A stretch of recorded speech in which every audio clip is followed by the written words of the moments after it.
Hi, this is Brendan from A13, and in this tutorial we take a look at our student Barsha, who has done a Q-Safe driving test, and we'll just see how Barsha went. So first of all, Barsha is female, 18 years old, nationality India, languages Hindi and English, class C Auto, location Sherwood, and assessment 1562929. This is the Sherwood car park where Barsha did her test. You can see that it's 5 km/h speed limit upon approach. And there are the parking bays which are designated for the students doing their test. You can see over on the far right there's a mirror as well for being able to look for any potential pedestrians or vehicles that are coming in or out of the car park. That railing over there next to that building is quite bent from people backing into it, so that's something to be wary of. This is the exit from the Sherwood car park, and it's got a giveaway sign, and it's also got giveaway to pedestrians, so one needs to be wary of people walking out from behind that fence there. So phase one would be to scan both ways on the footpath and then proceed forward, and you can see the red car where it's parked, it creates a block out as well, so you just have to creep forward and look carefully up and down the road before exiting. Sherwood itself is quite a busy area where the transport department is. This is out the front of the transport department. It's a parking bay for where people pull up when they get back. 8 AM to 4:30 PM, Monday to Saturday, driving test vehicles accepted. This is Barsha's test report as per the Queensland Transport Driver Assessment Report form.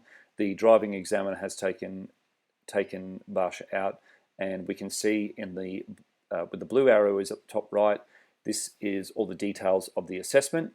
Then if we follow the orange arrow on the far left, that tells us all the specific driving situations that the examiner has taken Barsha through.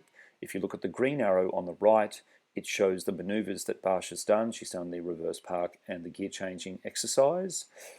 Then down the bottom left with the grey arrow, we can see the pre-drive checks that were conducted by the examiner: mirror adjustment, headlight dip, and wipers.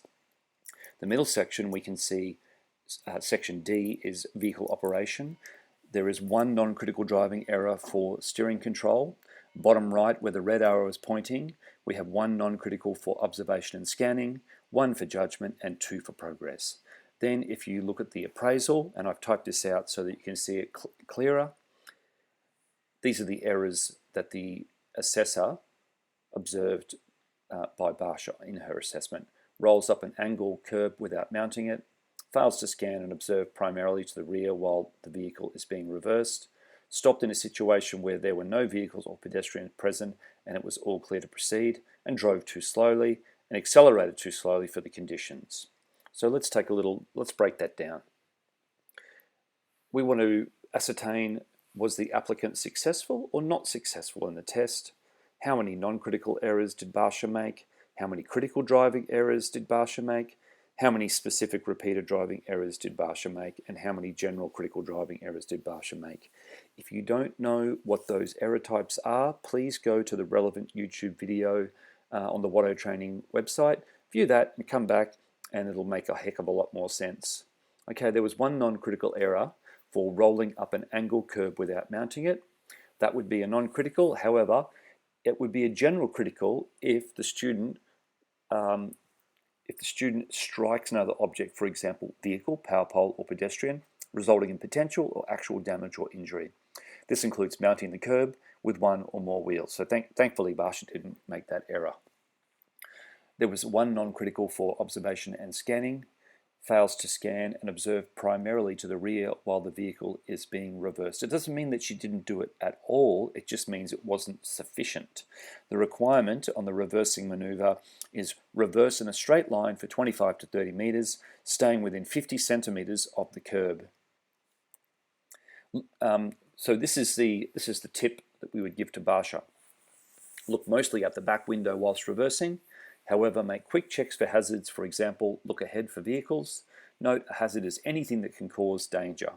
Key point to repeat, mostly look over your shoulder out the back window. There was a non-critical error, and I'm just using this as an example of a T section.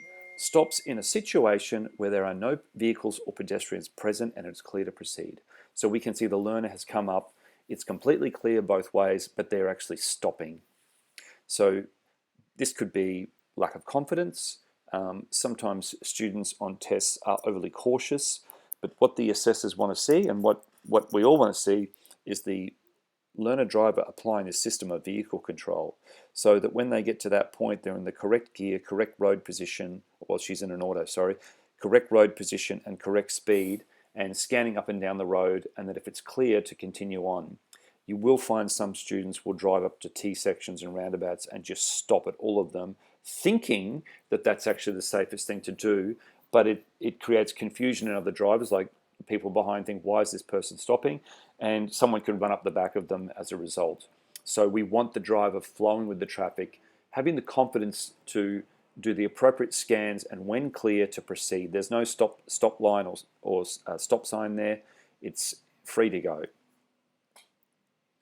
There were two non-critical driving errors for progress. So the first one was drove too slowly. So we can see we've got an example here of a 60 sign, and the learner driver is doing 40 kilometers an hour for no specific reason at all. And the car behind will often tailgate as a result of that. So we want drivers to get up to speed, moving with the flow of the traffic. If we had heavy rain or thunder or lightning or something like that, well, then it would make a lot of sense to back off on the speed, and drive to the conditions.